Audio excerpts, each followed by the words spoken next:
Hola, soy la profesora Erika Gutiérrez y en esta sesión vamos a continuar trabajando lo que es el módulo de conocimientos disciplinares generales. Vamos a estarnos enfocando en lo que son pues, los conocimientos de ciencias sociales. En la sesión pasada estuvimos trabajando con la primera subárea que nos marca la guía del Exani 2, que trataba sobre fundamentos de la administración. En esta segunda subárea vamos a ver lo que tiene que ver con el conocimiento, el estudio de lo que son las ciencias sociales. Ahora sí vamos a entrar de lleno en materia con las ciencias sociales y las disciplinas que la construyen. Eh, la vez pasada vimos lo que fue esta definición, que nos evaluaba. Esta definición es la que se extrajo de la guía del Exani y nos menciona que se van a evaluar los elementos básicos de las disciplinas que conforman lo que es el campo de estudio de las ciencias sociales. Por eso en la sesión pasada estuvimos viendo lo que fue la administración, que tiene que ver con economía, que es una de las disciplinas que estudia a las ciencias sociales. El día de hoy vamos a trabajar un poquito, ahora sí, con lo que es esta estructura que analizábamos ayer acerca de la subárea de construcción del conocimiento. Vamos a trabajar a conocer un poquito los tipos de conocimientos, vamos a profundizar en algunos acontecimientos históricos y en algunas percepciones ideológicas de diversos autores sobre la construcción de este conocimiento. Vamos a ver las disciplinas que estudian las ciencias sociales y algunas interpretaciones científicas que se han dado a lo largo de la historia, ¿no? En el estudio de las ciencias sociales. Vamos a iniciar entonces con la subárea de construcción del conocimiento. Vamos a ver lo que fueron los tipos de conocimiento, los cuales se pueden clasificar de diferentes formas de acuerdo con el parámetro al que hacen referencia. Por ejemplo, la forma en que se crea, cómo se obtiene y cómo se transmite, quién lo genera o cómo se incorpora dentro de la sociedad. Les voy a presentar lo que son un listado en el que vamos a ver una tipología del conocimiento que comprenden algunas de las diversas perspectivas de diversos autores observadas también en la literatura, ¿no? Vamos a ver las características de algunos de los, vamos a ver que algunas de estas características se van a sobreponer entre sí, van a tener, algunas van a coincidir, algunas van a tener pequeñas diferencias. En algunos conceptos se van a plantear ejemplos que nos van a poder, van a hacer que podamos comprender más claramente estos conceptos. Entonces, vamos ahora sí a iniciar con lo que es eh, el primer tipo de conocimiento según las ciencias sociales es el conocimiento intuitivo. Este conocimiento es aquel que utilizamos en nuestra vida cotidiana. Todos tenemos conocimiento intuitivo, todos tenemos intuición. Nos permite acceder al mundo que nos rodea de forma inmediata a través de la experiencia, ordenando en hechos particulares, es decir, tratando de relacionar con algún evento o experiencia que hayamos vivido y se relacione con lo que estamos apreciando. Nos permite resolver problemas y reaccionar a estímulos, nuevos obstáculos y situaciones inéditas. Es un conocimiento que se adquiere sin necesidad de emplear un análisis o un razonamiento anterior. Vamos a ver aquí algunos ejemplos de los tipos de conocimiento. El primero de ellos pues sería nosotros podemos, por medio de nuestro conocimiento intuitivo, podemos darnos cuenta cuando una persona está feliz, cuando una persona está triste.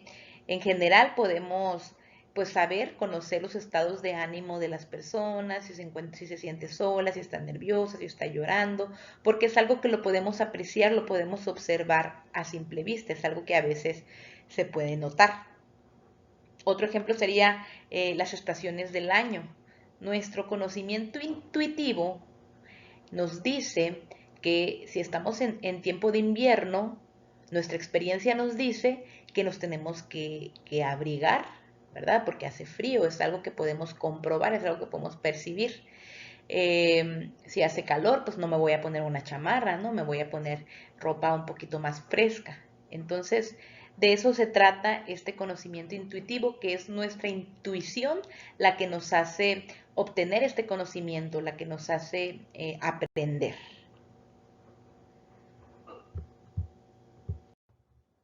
El siguiente tipo de conocimiento sería el conocimiento religioso. Este conocimiento es el que nos permite sentir confianza, certidumbre o fe respecto a algo que no podemos comprobar. Se basa en un tipo de creencia que no se puede mostrar de forma real, pero nos permite llevar a cabo determinadas acciones por medio de esto, de la esperanza, de la confianza, de la fe. Gracias a este conocimiento, muchas personas sienten confianza para actuar y relacionarse con los demás. Algunos ejemplos de este tipo de conocimiento sería, por ejemplo, el inicio de la vida con Adán y Eva, según, como le digo, lo religioso. También religiosamente, Jesucristo es un ser que fue enviado por el Espíritu Santo a la tierra. Y filosóficamente es un ser humano que fue muy humilde, muy sabio. Otro conocimiento religioso sería que Dios creó el universo en 7 días. Y sería también pues básicamente creer en todo lo que la Biblia nos dice. También los rituales que se presentan en diversas culturas, en diversos grupos religiosos, y que tienen en cuenta a un ente más allá de todo, a un ser superior que es el responsable de muchas de las cosas o de muchos de los fenómenos que ocurren en nuestra vida. Otro tipo de conocimiento sería el conocimiento empírico. Este conocimiento se refiere al saber que se adquiere por medio de la experiencia, la percepción, la repetición o la investigación. Este tipo de aprendizaje se interesa por lo que existe y lo que sucede y no se interesa en lo abstracto. Es, como lo dice, ¿no? Empíricamente es la experiencia que se tiene del medio natural y se produce a través de nuestros sentidos y de la manera en cómo se percibe la realidad. Algunos ejemplos de este tipo de conocimiento sería aprender a escribir. Nosotros aprendimos a escribir de manera empírica, o sea, por medio de la práctica. Por más que nuestros maestros, cuando estábamos en la primaria, nos daban la teoría de cómo se debe de escribir, nosotros lo aprendimos escribiendo, con la práctica. Se aprende a escribir escribiendo, aprendemos a hablar, estando rodeado de personas que hablen para poder escuchar y luego nosotros repetir.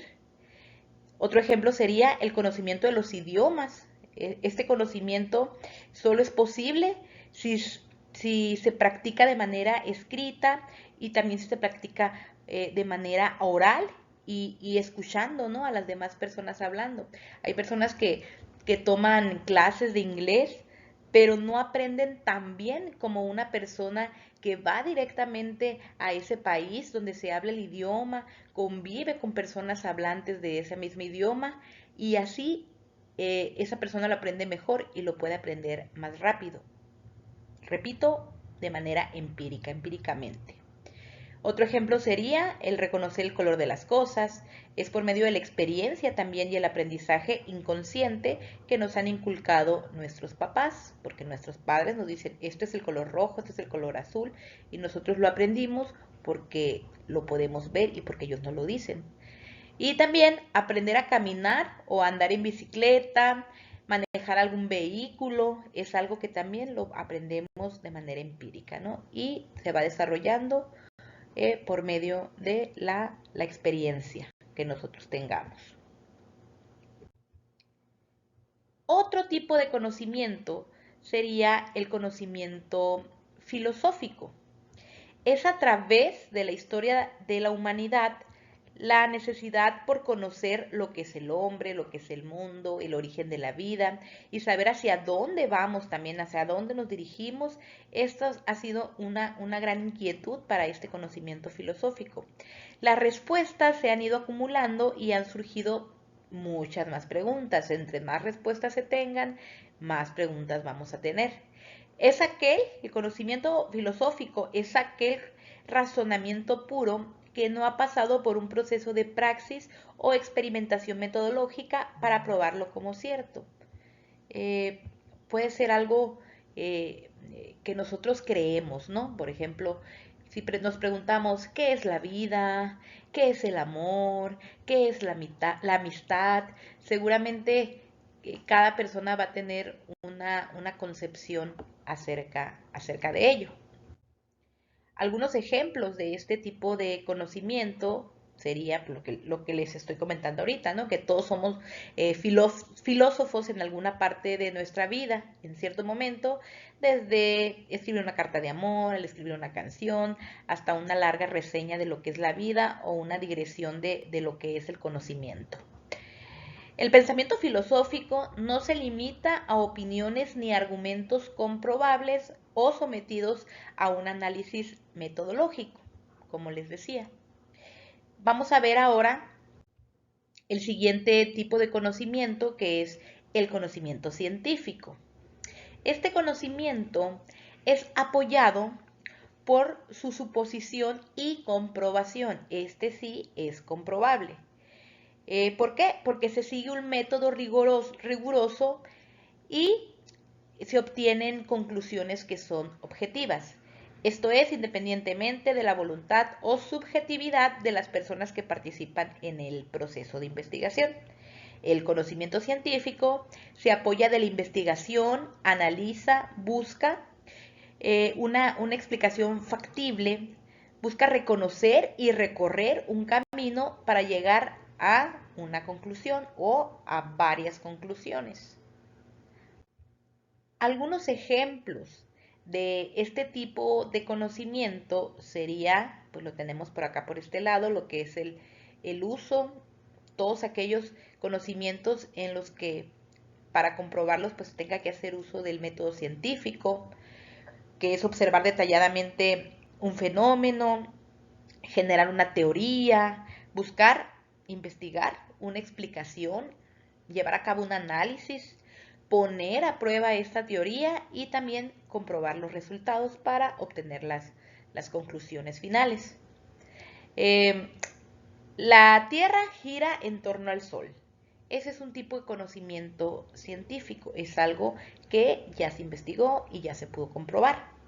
También que los antibióticos atacan efectivamente ciertas enfermedades, también es un conocimiento de tipo científico porque es algo que ya se investigó, se hicieron varias pruebas, se analizó y se comprobaron los resultados. Es algo que ya se hizo de manera experimental. Bueno, entonces ya con eso terminamos lo que es la primera parte acerca de los tipos de conocimiento. Entonces, para recordar, tenemos lo que es, son 5, es el conocimiento intuitivo, el conocimiento religioso, el empírico, el filosófico y, por último, el conocimiento científico.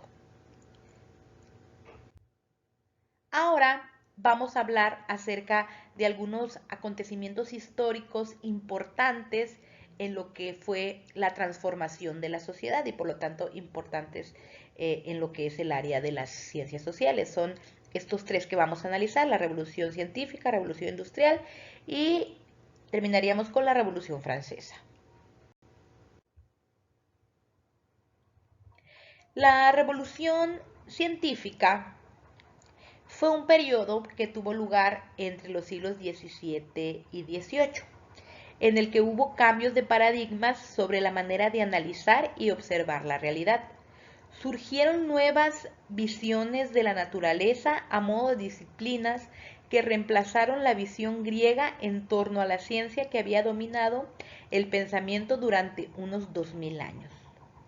Las nuevas disciplinas que conformaron una nueva manera de comprender a la ciencia fueron la física, la astronomía, la química, la medicina y la biología, entre muchas otras.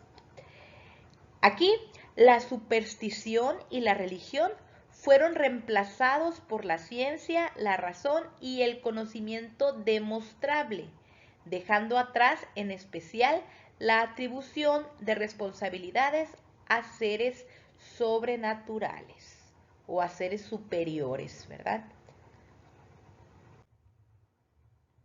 Algunas características de la revolución científica fueron que se plantearon nuevas maneras de comprender la realidad a través de la razón, del conocimiento y de la demostración.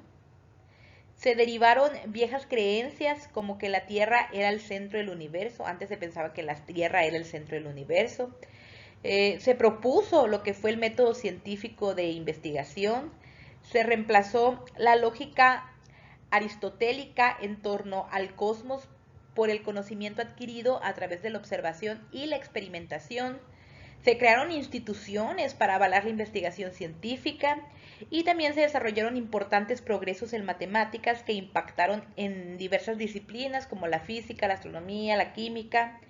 Y también se propusieron cambios de paradigmas, que esto fue lo más importante, ¿no? Como por ejemplo las ideas de Nicolás Copérnico sobre que el Sol es el centro del cosmos y no la Tierra, como se pensaba anteriormente. Algunas figuras importantes de la revolución científica son estas que tenemos acá: Nicolás Copérnico, Johannes Kepler, Galileo Galilei, Isaac Newton, entre otros, ¿no? Cada uno tuvo sus aportaciones y cada uno pues descubrió nuevas maneras de ver lo que era el conocimiento científico y sobre cómo era la realidad, ¿no? de nuestro entorno, de nuestra sociedad, de nuestra tierra. Vamos a ver algunos aportes de estos personajes en cuanto a la revolución científica. Vamos a ver que se destacó que los cuerpos están compuestos por átomos y moléculas y no por elementos como el agua, el fuego, la tierra y el aire. Otro aporte fue que la luz es una forma de energía compuesta por ondas electromagnéticas que impactan en los objetos y todo lo que nos rodea. Estas ondas se reflejan y permiten que el ojo humano detecte las formas y tamaños, entre otras características. Otra aportación fue que los seres vivos son el resultado de un proceso de evolución biológica natural, que fue una teoría que formuló Charles Darwin. Esta teoría establece que la evolución o descendencia implica que las especies puedan cambiar a lo largo del tiempo, lo que da origen también a nuevas especies. Otra aportación fue que la religión y la superstición, basadas en creencias y mitos, fueron sustituidas en parte por conocimientos comprobables basados en el análisis y la razón. Por ejemplo, la astronomía pudo explicar diversos fenómenos hasta entonces considerados acciones que se atribuían a los dioses. Y por último, los nuevos descubrimientos e inventos como el microscopio marcaron el origen de la medicina moderna y se logró comprender el sistema circulatorio, el ADN, el genoma y muchas otras leyes, ¿no? Que también tenían que ver con la ciencia, con la medicina. Entonces, la revolución científica tuvo diversas consecuencias, como por ejemplo la creación de, como lo dijimos ahorita, ¿no? de nuevos métodos de conocimiento, el establecimiento de nuevas jerarquías sociales según el nivel de los pensadores y la conducción de nuevas sociedades. Esto fue lo que nos llevó a la revolución industrial. Sobre todo, la revolución científica se basó en el descubrimiento de la razón como método de construcción del conocimiento capaz de ser comprobado y puesto a prueba de análisis. Vamos a ver ahora lo que fue la revolución industrial. La revolución industrial fue también un proceso histórico en el que se llevaron a cabo muchas transformaciones, sobre todo económicas y sociales. Esta revolución tuvo lugar entre 1760 y 1840 y desencadenó cambios sin precedentes en las sociedades occidentales y también en todo el mundo. Para que podamos diferenciarla de otros procesos de industrialización posteriores, a esto se le suele llamar la primera revolución industrial. Este proceso se caracterizó por el uso de nuevas tecnologías aplicadas a la producción a gran escala y la concentración de fábricas en las ciudades. La invención más importante del periodo fue la máquina de vapor, cuyo combustible era el carbón mineral y cuyo uso aumentó la producción y el transporte a niveles sin precedentes. También fueron importantes otros inventos como las máquinas hiladoras y el telar mecánico, que permitieron producir más textiles en menor tiempo. La revolución industrial comenzó en Inglaterra, donde habían confluido una serie de condiciones económicas, políticas, sociales y tecnológicas favorables a este gran cambio. A lo largo del siglo XIX se extendió a otros países de Europa occidental, así como en Estados Unidos y en Japón. Algunas características de esta revolución fueron la producción industrial, por supuesto que se dio a gran escala, especialmente la textil, la metalurgia y de alimentos. A esto se le llamó, esto fue gracias a la revolución agrícola. El reemplazo de talleres artesanales y sistemas domésticos de producción de manufacturas por el sistema fabril. La migración masiva de población del campo a las ciudades, el enriquecimiento de la burguesía y su creciente dominio de la economía y la política en detrimento de la nobleza. El surgimiento de una nueva clase social que fue el proletariado, el desarrollo de innovaciones tecnológicas y de industrias mecanizadas como la textil, la metalurgia, la siderurgia y la minera. La progresiva sustitución del hierro por el acero, la aleación de hierro y carbono más dura y resistente que adquirió más importancia durante la Segunda Revolución Industrial. El desarrollo del comercio a nivel mundial debido a la gran capacidad de producción y a las innovaciones en el transporte terrestre y marítimo, y el predominio del capitalismo británico que se benefició del comercio internacional gracias a su poder marítimo y al acceso a materias primas baratas, especialmente el algodón del sur de Estados Unidos y de la India.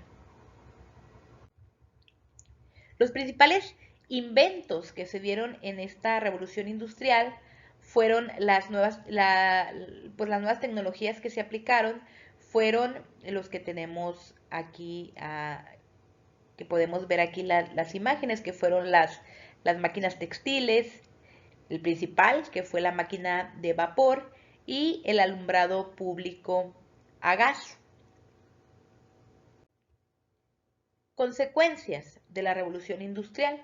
La revolución industrial supuso un cambio notable en la forma de producir, en la organización del trabajo y en las condiciones de la vida de la población. Algunas de las consecuencias principales de esta revolución industrial fueron la mecanización del trabajo en las fábricas, el crecimiento de las ciudades, la contaminación ambiental, la división social. La sociedad se dividió en dos clases, que fue la burguesía y el proletariado. Y también pues hubo un auge económico y político de la burguesía, la organización obrera y sindical, y por último la aceleración de las comunicaciones y el transporte. Así como tuvo sus grandes beneficios, pues tuvo también sus desventajas, ¿no? Como lo fue que empezó estas clases sociales y lo que fue la contaminación ambiental, la división de la sociedad.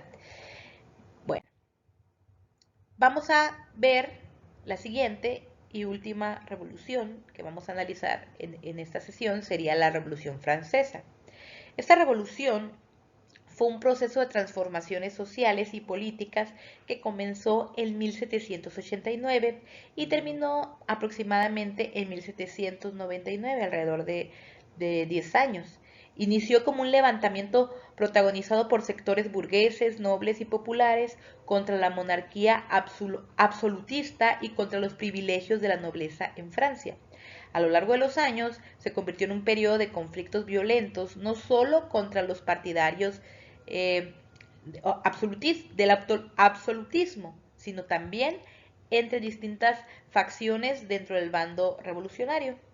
La Revolución Francesa fue influida por las ideas de la Ilustración y el liberalismo, así como por circunstancias económicas y sociales, y tuvo tal impacto político e ideológico que influyó en episodios revolucionarios de otros países, como por ejemplo en Hispanoamérica.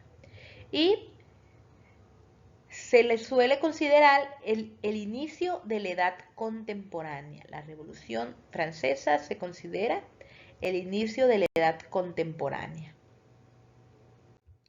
¿Cuáles fueron las causas de la Revolución Francesa? Fueron principalmente cuatro.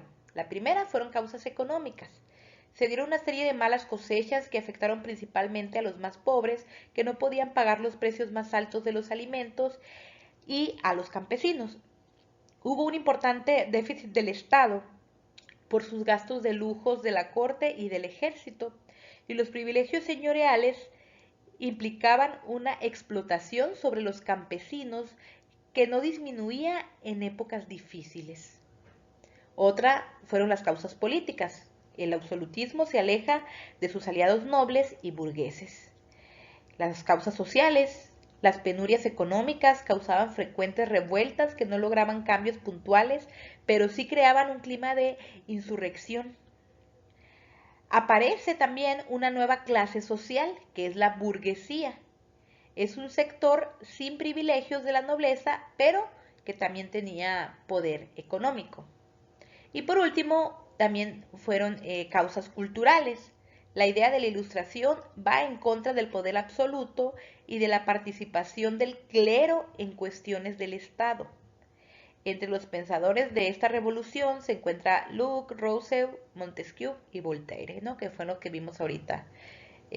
Ahorita los vamos a ver ya más a detalle.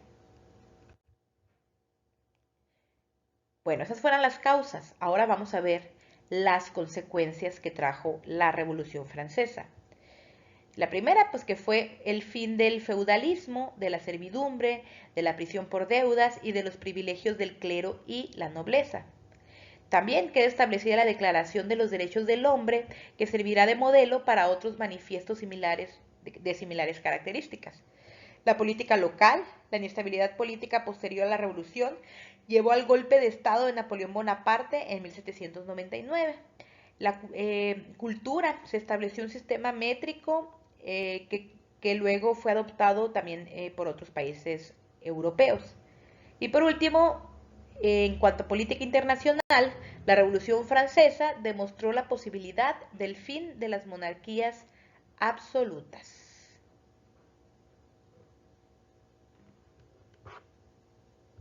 Bien, ahora y una vez estudiadas estas tres revoluciones, que como les digo, fueron las bases para el estudio de lo que fueron las ciencias sociales, ahora vamos a ver algunas concepciones ideológicas de cómo surgieron estas ciencias sociales y de cómo se fue transformando el conocimiento y el estudio de las mismas a través de los años.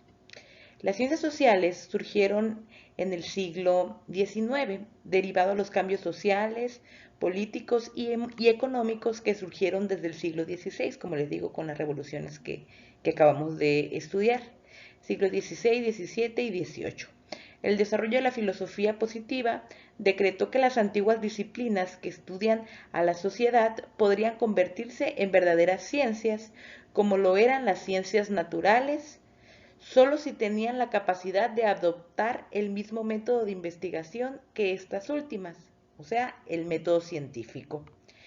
Esto nos permite entender que el desarrollo de las ciencias sociales no fue nada fácil, pues surgieron una serie de acontecimientos históricos que forman parte del contexto que dio origen a la misma, como la Revolución Científica, la Revolución Industrial, la Revolución Francesa y el movimiento de Ilustración, que es en el que vamos a profundizar a continuación.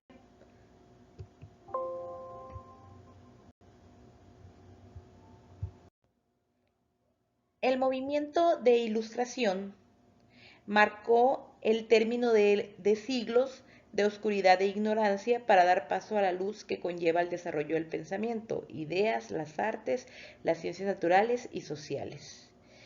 La política, la economía, la psicología, etcétera, ¿no?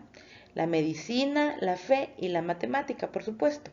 Esas corrientes de estudio no escaparon a la influencia de los puntos de vista ilustrados. Por ejemplo, en medicina, las plagas y epidemias dejaron de verse como un cargo divino y las enfermedades mentales ya no eran el resultado de posesiones diabólicas. Así es, eso es lo que se pensaba antes, ¿no? La ilustración tuvo una gran influencia en los ámbitos científicos, económicos, políticos y sociales. Algunas características de este movimiento fueron que se rechazó la vida religiosa y burguesa y se proponía lo que era el laicismo. Se criticó al régimen absolutista y se propusieron modelos de sociedad fundados en un contrato social. Se cree en la libertad, igualdad y en la bondad. Se concibe a la razón como motor del progreso y en este periodo fue cuando surgió la enciclopedia, donde se compilaba gran parte del conocimiento científico. Algunos de los principales filósofos e ideas del movimiento de Ilustración son los que tenemos aquí en esta imagen. Fue principalmente John Locke, Voltaire, Montesquieu, Russell y Descartes. Cada uno de ellos tuvo sus aportaciones en este movimiento y las vamos a ver un poquito a profundidad. Vamos a iniciar con John Locke o Locke. John Locke es el fundador del empirismo. El empirismo fue una postura filosófica que dicta que la única forma de obtener conocimientos es a través de las experiencias vivenciales o sensitivas, es decir, por medio de los sentidos. Para los pensadores del empirismo, las ideas o contenidos de la mente provienen de los sentidos. Sugiere que el conocimiento más fidedigno proviene del olfato, gusto, vista, tacto o el oído, y que es por medio de estos que conocemos el mundo. Esta corriente se desarrolla en los siglos XVI y XVII, siendo los ingleses sus mayores exponentes. Esta postura también se ve fortalecida por las aportaciones de Isaac Newton, quien a través del razonamiento matemático, lógico y cuantitativo trató de entender los fenómenos naturales. Para los empiristas, la mente tiene ideas simples que emanan de los sentidos y éstas provienen de la realidad. Por lo tanto, la percepción sensible y la experiencia son dos aspectos que originan el conocimiento.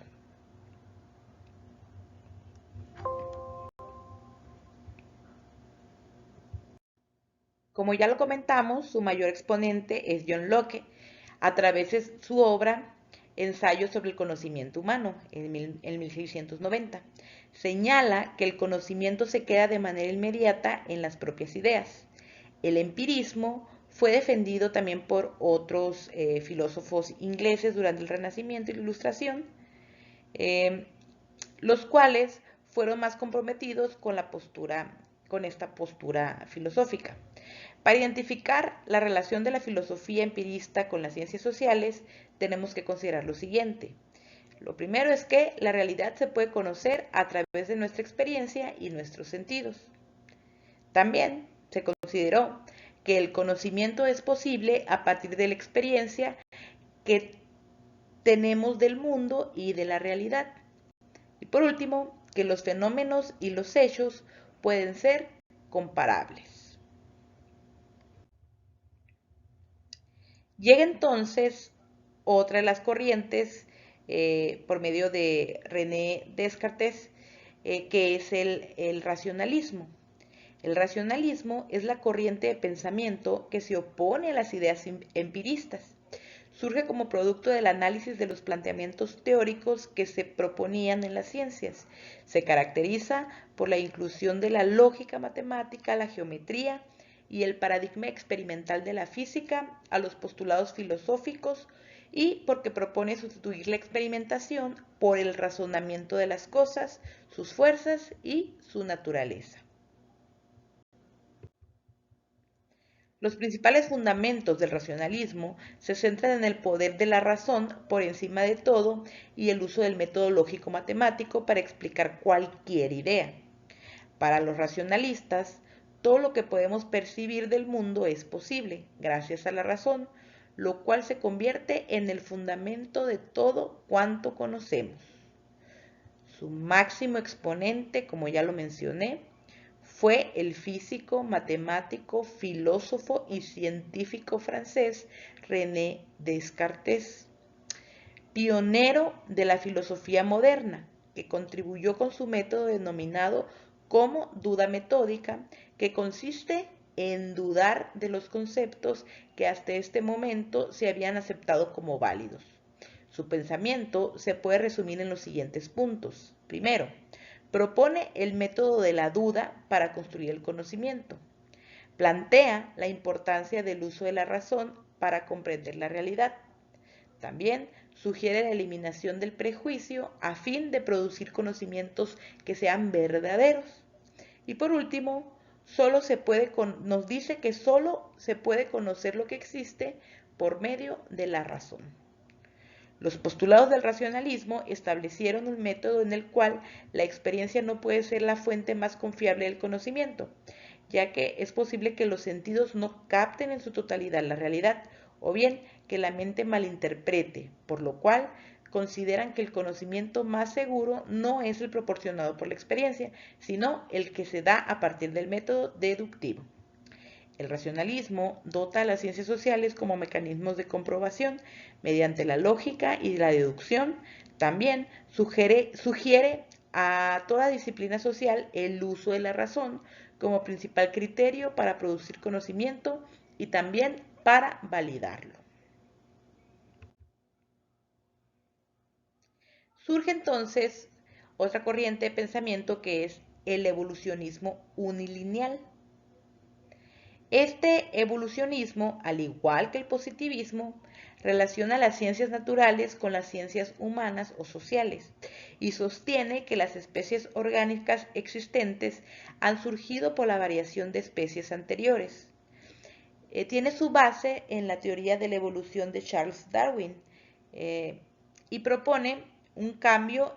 Esta teoría propone un cambio en el pensamiento contra la imagen fija del mundo del evolucionismo y propone una imagen en constante movimiento, cambio y transformación. Sin embargo, también cabe resaltar que bajo el pensamiento evolucionista se buscan interpretaciones históricas basadas en el estudio de las sociedades primitivas para elaborar esquemas o modelos que dieran cuenta del pensamiento evolutivo. Esta teoría tiene como principales representantes al antropólogo Edward B. Taylor y al antropólogo estadounidense Lewis Henry Morgan. Ambos son consideraban que la cultura había pasado por los mismos estadios y que cada una podía ser ubicada en toda sociedad mediante la reconstrucción de la historia universal. Las principales ideas del evolucionismo unilineal fueron las siguientes. La primera era que todos los individuos que forman parte de la especie humana comparten características comunes.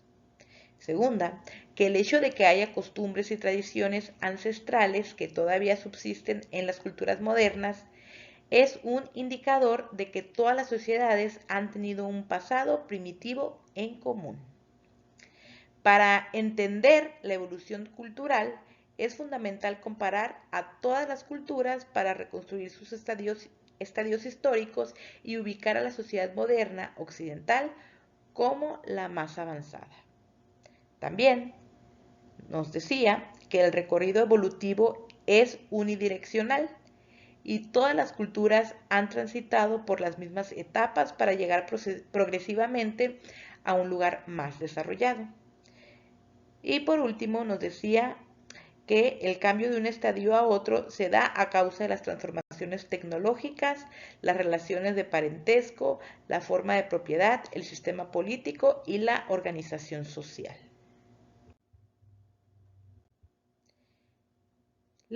Ahora vamos a ver algunas interpretaciones científicas en la construcción de la realidad social. Vamos a ver lo que es el positivismo, el materialismo histórico, el estructural funcionalismo, teoría comprensiva y la teoría crítica. Vamos a iniciar con el positivismo. El positivismo entre los siglos XVII y XVIII, la sociedad europea sufre transformaciones debido al desarrollo científico y tecnológico traducido en inventos como, ya lo habíamos visto, con la revolución industrial, la máquina de vapor, el desarrollo de la industria textil, entre otros, lo cual trajo consigo la migración del campo a la ciudad y a su vez grandes problemas sociales.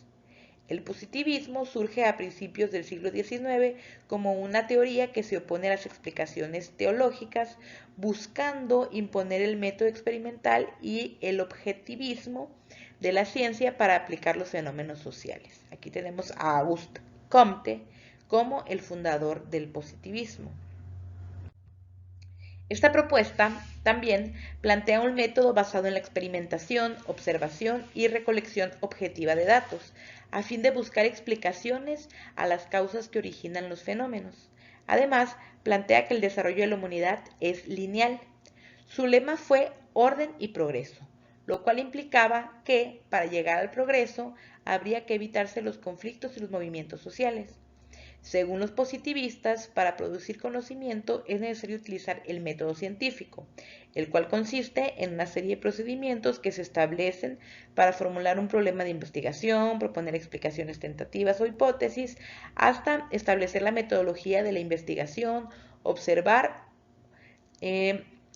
o obtener datos por medio de contrastación empírica. Su máximo exponente, como ya lo mencionamos, es Auguste Comte, quien propone que ha sido a través de 3 estadios, el teológico, el metafísico y el positivo, cómo la humanidad ha evolucionado y progresado en igual número de interpretaciones de la realidad. Vamos a ver lo que son estos estadios, un poquito más acerca de estos estadios que nos menciona Auguste Comte. El primero, que ya lo habíamos comentado, es el estadio teológico. Aquí nos dice que el hombre supone que son fuerzas o seres sobrenaturales quienes regulan los fenómenos y se considera como la infancia de la humanidad. Los estadios son aquellas etapas, ¿no?, por las cuales hemos pasado los seres humanos, según este autor. Después del estadio teológico viene lo que es el metafísico. Las fuerzas abstractas sustituyen a los seres sobrenaturales como explicación a causas de las cosas que ocurren en el mundo. Y por último está el estadio final, que es el estadio positivo.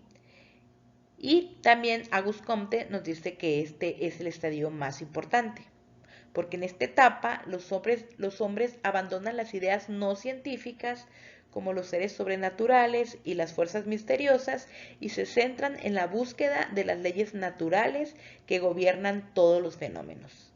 Para Auguste Comte, el positivismo era el único sistema capaz de garantizar orden y progreso.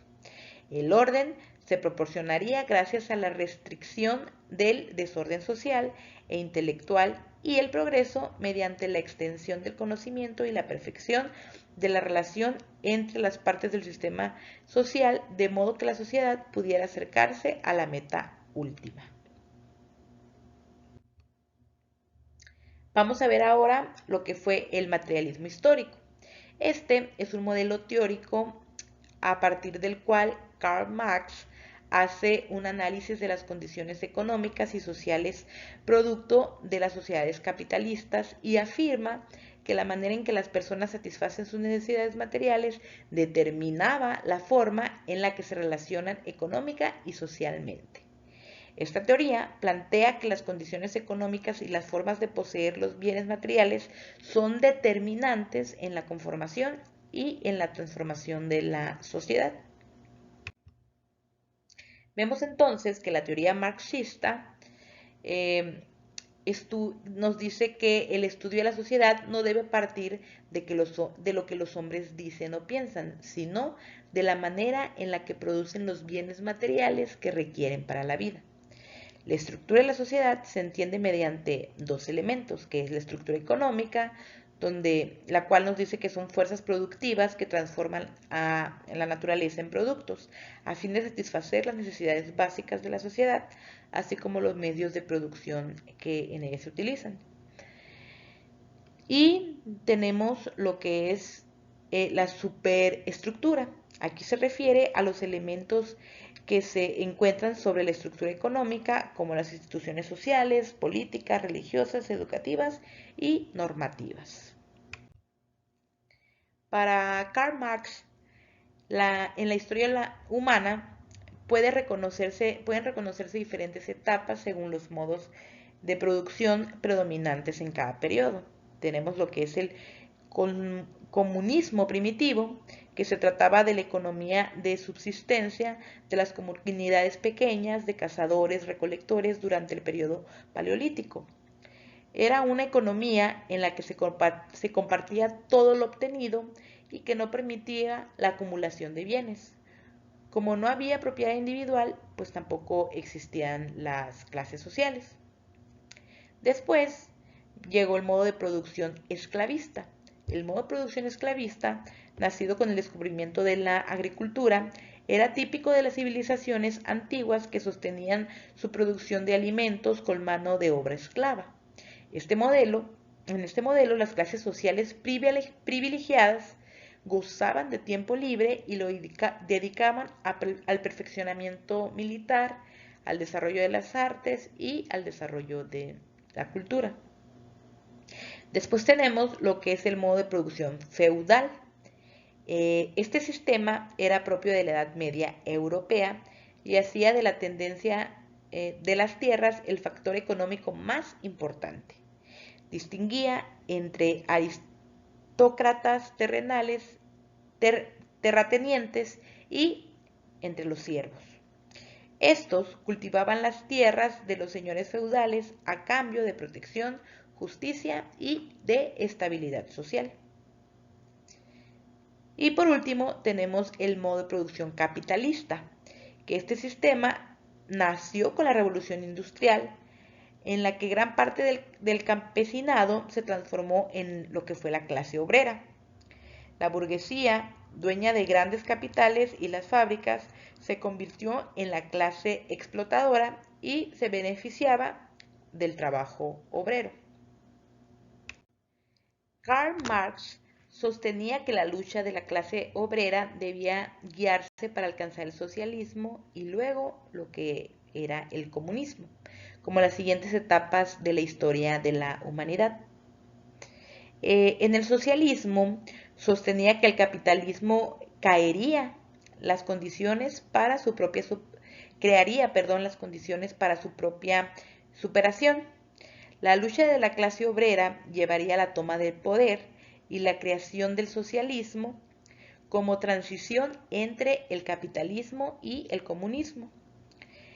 En el socialismo, los medios de producción pasarían a ser propiedad colectiva y el Estado cumpliría el rol de organizar la producción de modo de satisfacer las necesidades de la sociedad en su conjunto. En cuanto al comunismo, nos decía que el comunismo sería una sociedad sin clases, sin propiedad privada y sin Estado, donde cada individuo contribuiría según sus habilidades y recibiría según sus necesidades.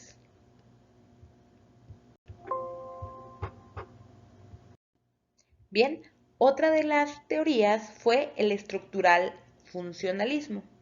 A diferencia del marxismo, el cual proponía el estudio de la sociedad a partir de los procesos de producción, en el estructural funcionalismo se da importancia a los procesos de la socialización, a la relación que se genera entre las personas, los grupos y las instituciones, y a la función que cada uno cumple en el sistema social. El estructural funcionalismo es una teoría que concibe a la sociedad como un sistema formado por diversas partes, o sea, por diversas estructuras e instituciones sociales, las cuales contribuyen a su buen funcionamiento. El sistema y sus partes se encuentran en un estado de equilibrio y cualquier cambio en algunas de ellas impactará a los demás, generando incluso cambios en el sistema en su conjunto. Estas partes pueden actuar a la vez como subsistemas, con sus propias funciones e interacciones sociales, por ejemplo, la familia, la escuela, el trabajo, el gobierno, etc. En el siguiente cuadro podemos ver lo que es un ejemplo del sistema social con algunas de las partes o subsistemas que lo conforman. En este caso, pues vemos que la sociedad tiene como el principal subsistema, pues viene siendo la familia, viene siendo lo que es la escuela, el trabajo, el gobierno, y todos estos subsistemas influían en determinado momento en lo que es la vida en la sociedad. Algunos autores que contribuyeron a la conformación de esta teoría son los siguientes. Tenemos a Herbert Spencer, Emil Durkheim, entre otros, ¿no? Spencer comparaba a la sociedad como un organismo vivo, en cuanto que está formado por muchas partes y cada una de ellas tiene una función en particular, lo que contribuye a mantener al conjunto. Al igual que un organismo, la sociedad crece, se desarrolla y se hace más compleja. Emily Durkheim centra su interés en las partes del organismo social y su impacto en el sistema en su conjunto, así como en las relaciones sociales que se generan en cada una de ellas. El estructural funcionalismo no considera al individuo de manera particular, lo concibe como parte de un sistema social. En este sentido, afirma que las relaciones que se generan dentro del sistema determinan el comportamiento de las personas, quienes, para mantener el orden, deben de asumir las normas establecidas y si se rebelan ante ellas, caen en un estado de anomía. Aquí tenemos a lo que fue este personaje, ¿no? Emil Durkheim, que es considerado uno de los fundadores de la sociología moderna. Bueno, ¿cuáles fueron entonces las principales características del estructural funcionalismo? Pues la primera era que la sociedad está formada por funciones, como ya lo dijimos, tiene una vida propia independiente de los individuos que la conforman. También nos decía que la sociedad como sistema será fuerte en la medida en que las instituciones que la conforman estén bien integradas. También que la sociedad se organiza como un gran edificio con varios niveles.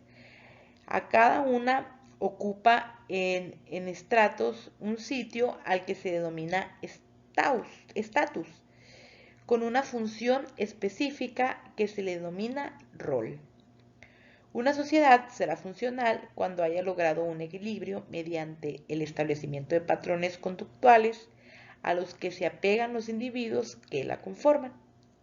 También plantea que la conciencia colectiva Un grupo piensa, siente y actúa de manera diferente a como lo hacen las personas de manera aislada. Entonces nos planteaba una conciencia colectiva. Y por último, que la sociedad tiene la capacidad de autorregularse, es decir, genera mecanismos para mantener el orden, el equilibrio y la seguridad.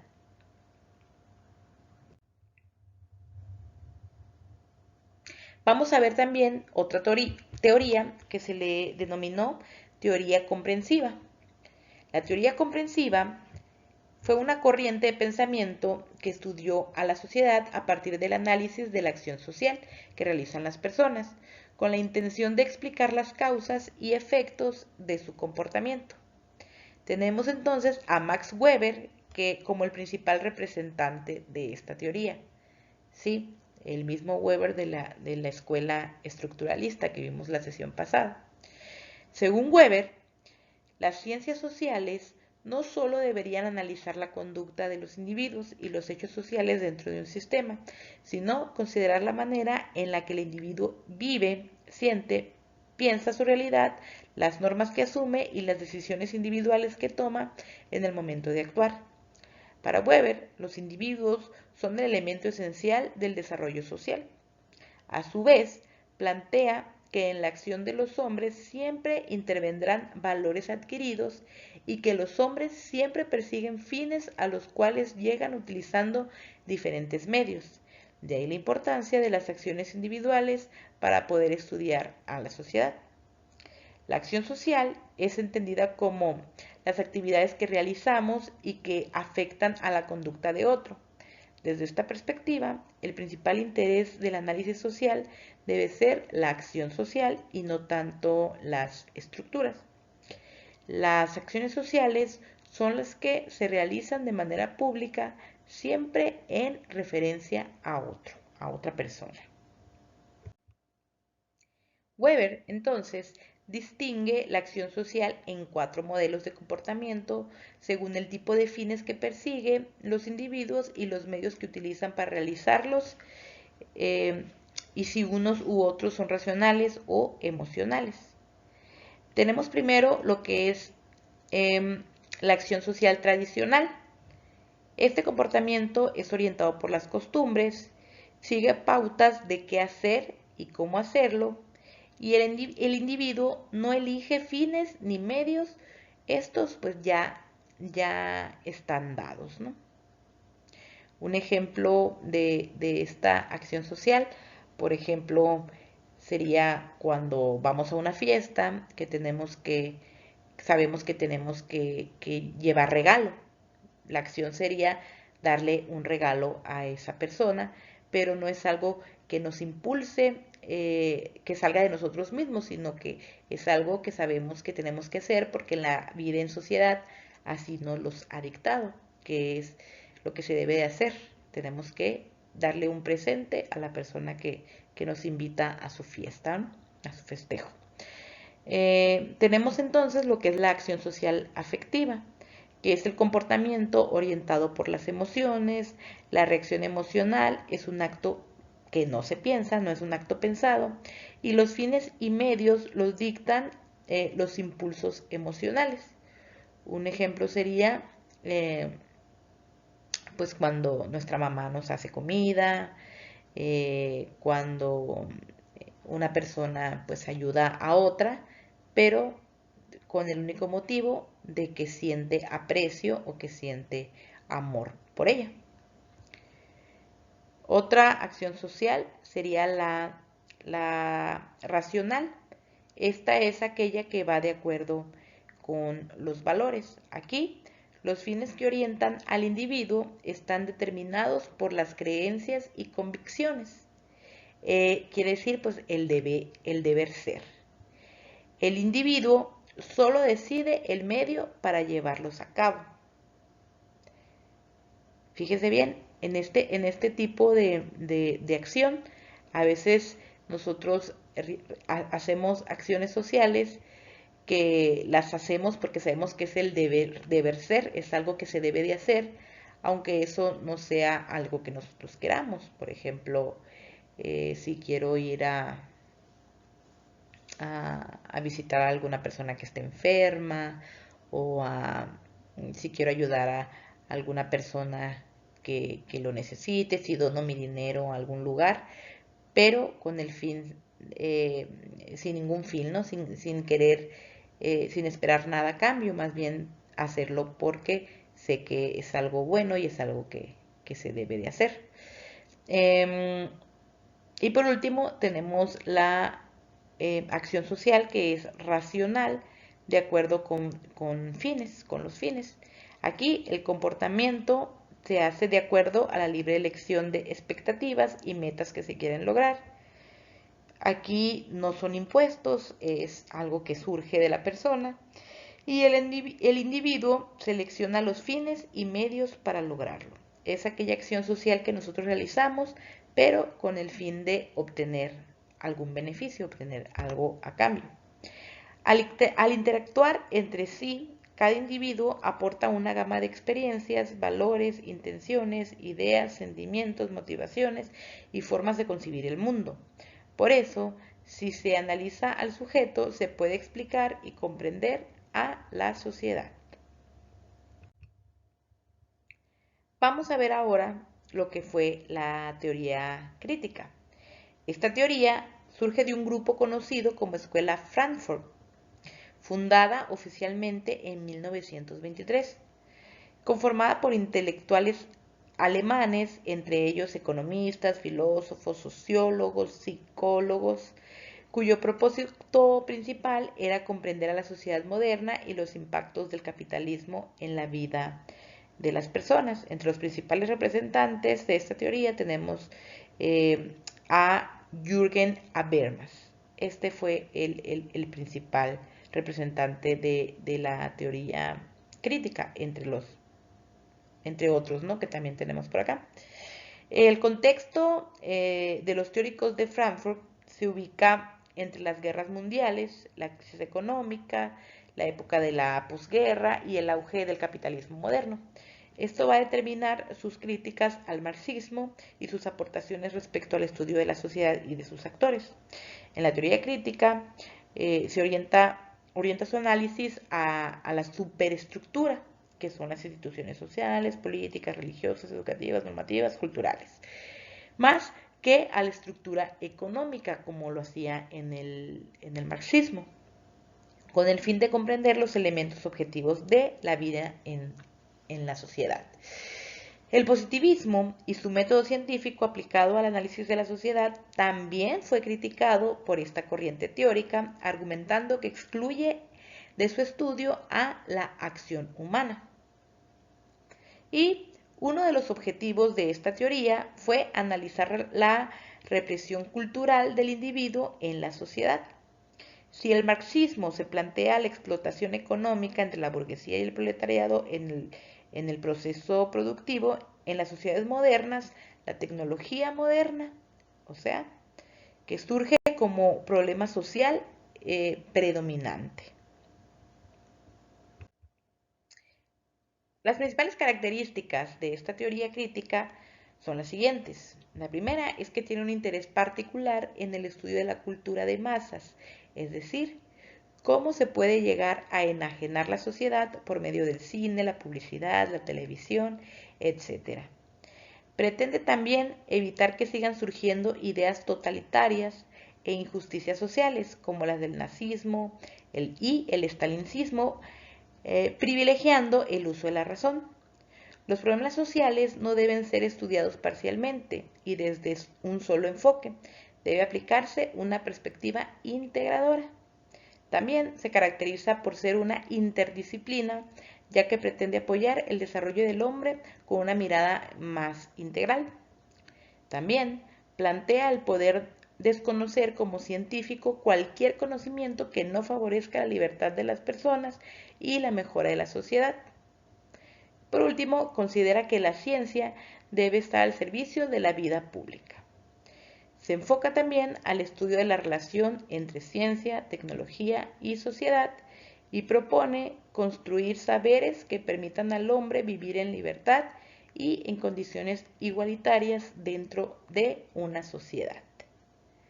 Bueno, con eso terminamos lo que fueron las teorías acerca de lo que fue la construcción del estudio de las ciencias sociales. Ahora vamos a ver lo que se le considera el objeto de estudio de estas ciencias sociales.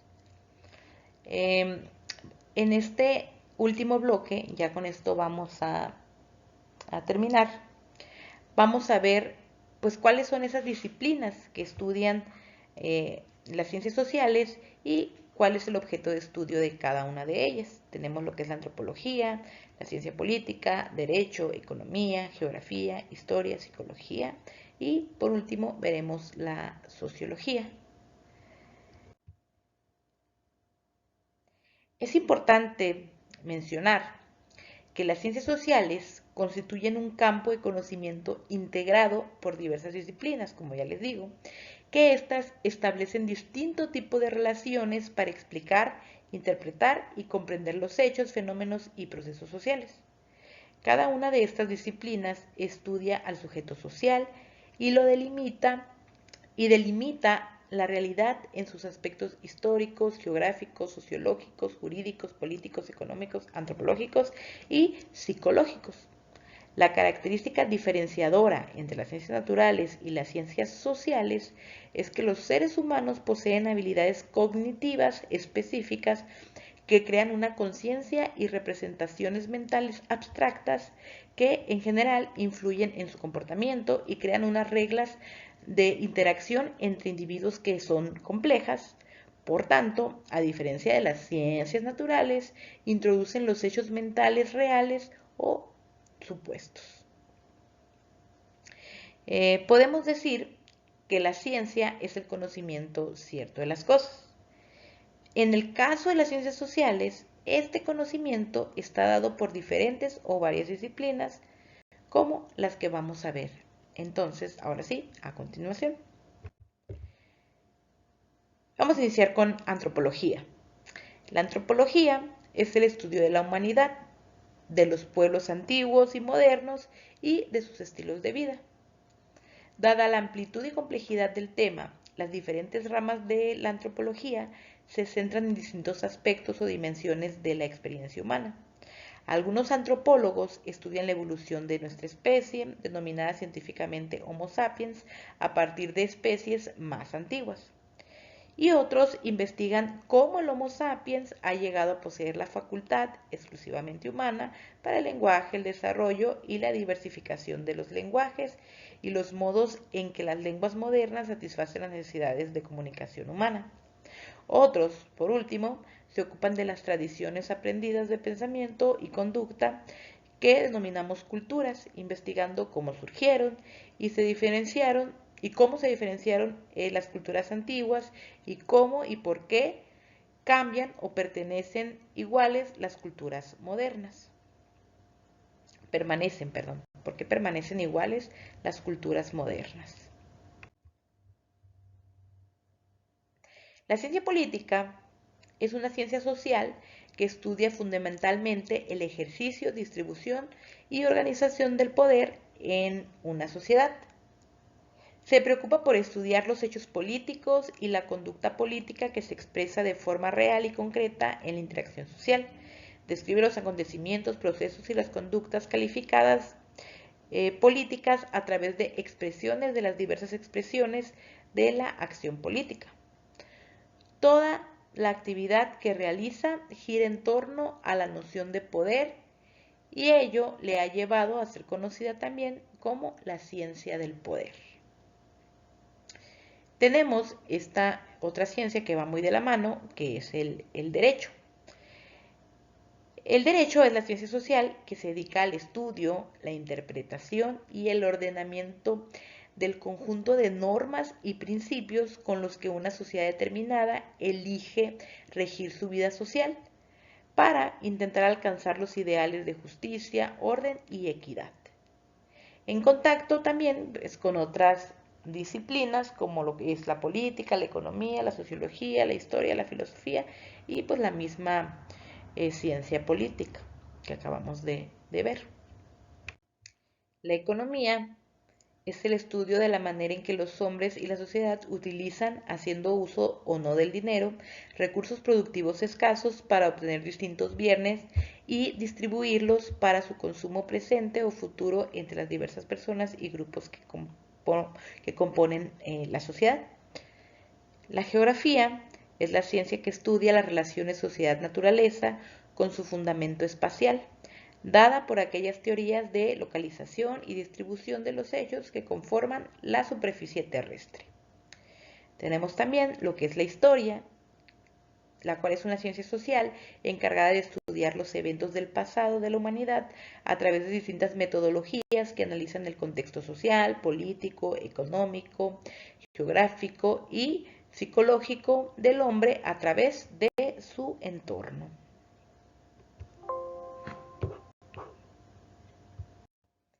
Y por último, tenemos lo que son las disciplinas de psicología y sociología. La psicología es la ciencia social enfocada en el análisis y la comprensión de la conducta humana y de los procesos mentales experimentados por los individuos y por grupos sociales durante momentos y situaciones determinadas. Se interesa por los procesos de percepción, la motivación, la atención, la inteligencia, el aprendizaje, el pensamiento, la personalidad, el amor, la conciencia y la inconsciencia, pero también por las relaciones interpersonales y por el funcionamiento bioquímico del cerebro. La sociología es la ciencia social que se dedica al estudio de las sociedades humanas, sus fenómenos colectivos, interacciones y procesos de cambio y de conservación, tomando en cuenta el contexto histórico y cultural en que se hallan insertas. Su objeto de estudio es la sociedad humana. Esto abarca aproximaciones teóricas que buscan explicar las causas y significados de determinadas conductas colectivas, pero también la aplicación práctica de dichos saberes para la modificación activa de la sociedad, procurando obtener un mayor bienestar a través del diseño de las políticas sociales. Y bueno, con eso vamos a dar por terminada la sesión del día de hoy.